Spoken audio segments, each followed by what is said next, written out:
Hey guys, it's Brandon Miniman from Pocketnow.com. The HTC Cha-Cha, also known as the Facebook phone, or one of the Facebook phones, and there's also the Sasa, for the US is called the HTC Status, and it's on AT&T. In this video, we're going to cover first impressions of this new interesting device. Let's get to it.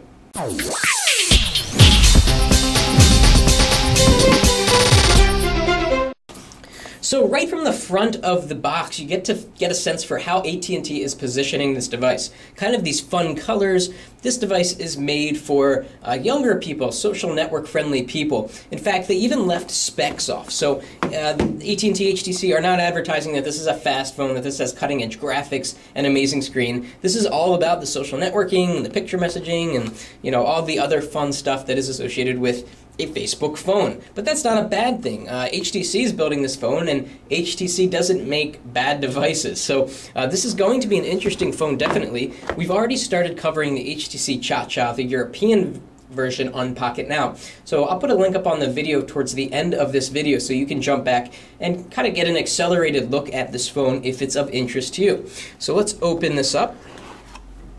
And here we go. Here the device is presented. We'll pop that out, and there's nothing inside the box. We're not going to go in there, just a charger, and you don't want to see a charger, do you? So let's slide that off. First impression of this device after taking it out of the box is, wow, this keyboard reminds me a lot of the HTC Snap. The HTC Snap was a similar device. It was about 2 years ago it came out. It ran Windows Mobile, and it didn't have a touch screen, unlike the Status. And it had this killer keyboard. Although this is a little bit different, the keyboard on the Snap was actually staggered, whereas this keyboard is arranged in a grid. But it's also ergonomically curved slightly, and these keys are really, really nice. They're spaced apart just the right amount. They have good tactile feedback. They're clicky, but not too clicky to where they're difficult to press. Really a killer keyboard from HTC. We've also got a good layout of buttons here. We've got the Shift button, the Alt button to get to the numbers, Facebook button. We'll talk about that later. We've got a nice D-pad down here in the bottom right corner, which is always a really good spot. And then we've got a call start and call end key, which is kind of rare to have on a phone. This whole form factor is very rare. We often do not see a touch screen with a front-facing QWERTY. So for people that really like the hardware QWERTY keyboard but still want a touch screen, this is a good mix.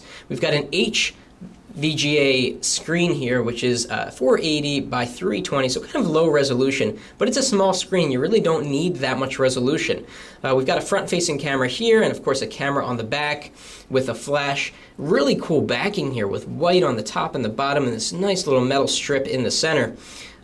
We've got two holes here. They don't look to be for noise cancellation. They're probably part of the microphone, or actually the antenna system. Sliding off the backing here, we get a 1230 milliamp hour battery, a non-hot swappable 2 GB micro SD card that comes with it, and of course your SIM card there. This is not a 4G phone, or at least it's not right now. It's possible it might be a 4G phone in terms of HSPA Plus once AT&T upgrades the software, but it's not being advertised as such right now.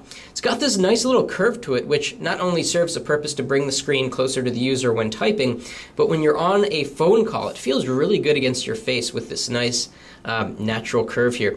And over here we've got the micro USB port, we've got the volume rocker nicely placed on the left side, 3.5mm headphone jack, power standby button, and that is pretty much it. Inside we've got an 800 megahertz processor, 512 megabytes of RAM. Again, this is not a device for power users necessarily. It's for people that want to be social and have a really good keyboard and text message a whole lot. You know what's going to be really interesting is when the developer community gets a hold of this and roots it, and we're allowed to, or we're able to install stock Android on it, maybe overclock the processor a little bit.